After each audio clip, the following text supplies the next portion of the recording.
Black holes are one of the most enigmatic and intriguing phenomena in the universe. But what exactly are they?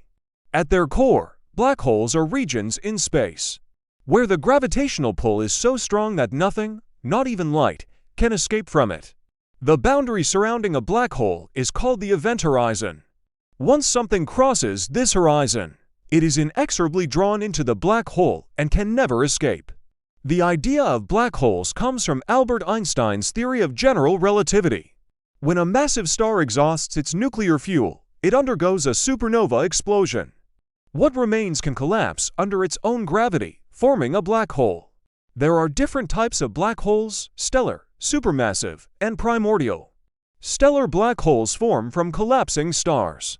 Supermassive black holes are found at the center of most galaxies. And primordial black holes are theoretical entities from the early universe. Black holes are not just cosmic vacuum cleaners. They play a crucial role in the evolution of galaxies, and can even produce intense radiation from material that gets heated up as it's drawn in. While they remain a subject of intense research and some mystery, black holes are a testament to the incredible complexities and wonders of our universe.